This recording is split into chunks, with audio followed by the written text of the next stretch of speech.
السلام علیکم ورحمۃ اللہ وبرکاتہ۔ آج کا جو ہے اس کے اندر ہے عبداللہ بن زید بن عاصم رضی اللہ عنہ۔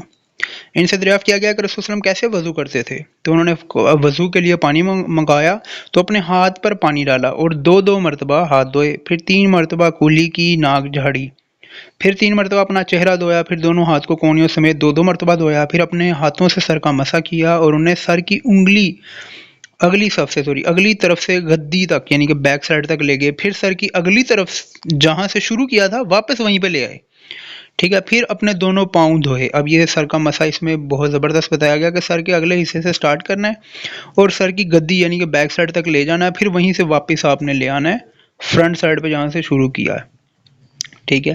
اسی طرح ان کی اگلی حدیث میں آتا ہے کہ عبداللہ بن زید بن عاصم رضی اللہ عنہ سے کہا گیا کہ ہمیں رسول صلی اللہ علیہ وسلم کی طرح وضو کا دکھائیں، پس انہوں نے پانی کا ایک برتن منگایا اور اس میں سے کچھ پانی اپنے ہاتھوں پر انڈیلا اور انہیں 3 مرتبہ دھویا۔ پچھلی میں 2 بار تھا، اس میں 3 بار۔ پھر اپنا ہاتھ کو پانی کے برتن میں ڈالا اور اس میں پانی لے کر ایک ہی چلو سے کلی کی اور ناک میں پانی دیا۔ انہوں نے یہ 3 مرتبہ کیا۔ پھر انہوں نے اپنا ہاتھ برتن میں ڈال کر اس سے پانی نکالا اور 3 مرتبہ اپنا چہرہ دھویا، پھر اپنا ہاتھ برتن میں ڈالا اور پانی نکال کر دو مرتبہ ہاتھوں کی کونیوں سمیت دھویا، پھر اپنا ہاتھ برتن میں ڈال کر اس سے اور پانی نکال کر اپنے سر کا مسح کیا، اپنے ہاتھوں کو آگے سے لے گئے اور واپس لائے، پھر انہوں نے ٹخنوں تک پاؤں دھوئے۔ پھر انہوں نے فرمایا رسول صلی اللہ علیہ وسلم کا وضو اسی کی مثل یعنی کہ اسی کی طرح تھا۔ ایک روایت میں ہے کہ سر کا مسح کرتے وقت ہاتھوں کو سر کی اگلی جانب سے گدی تک لے گئے اور پھر انہیں وہیں واپس لے آئے جہاں سے شروع کیا تھا، پھر اپنے دونوں پاؤں دھوئے۔ ایک دوسری روایت میں ہے کہ آپ نے 3 مرتبہ کولی کی، ناک میں پانی ڈالا، ناک جھاڑی، ایسے 3 چلو پانی کے ساتھ کیا۔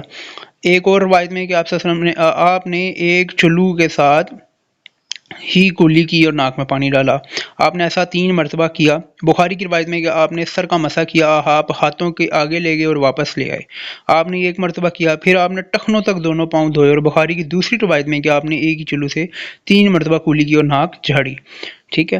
اسی کی دوسری سند میں ہے کہ سر کا مسح 2 بار کیا اور پاؤں بھی 2 مرتبہ دھوئے۔ تو میں نے آپ کو پہلے بتا دیا کہ ایک بار، 2 بار، 3 بار ثابت ہے، وہ آگے جا کے مزید ہم پڑھیں گے۔ تو یہ جو وضو کا طریقہ تھا یہ تھا حضرت عبداللہ بن زید بن عاصم رضی اللہ عنہ کا۔ اللہ سے دعا ہے اللہ پاک ہمیں قرآن و حدیث پر عمل کرنے کی توفیق دے، اللہ پاک ہمارے تمام صغیرہ کبیرہ گناہوں کو معاف فرمائے، درگزر فرمائے اور ہم سب کو ہدایت صراط المستقیم نامتوں والے راستے پر چلائے، اور برائیوں سے ہم اللہ کی پناہ مانگتے ہیں، اللہ پاک ہمیں پناہ عطا فرمائے، آمین۔ السلام علیکم ورحمۃ اللہ وبرکاتہ۔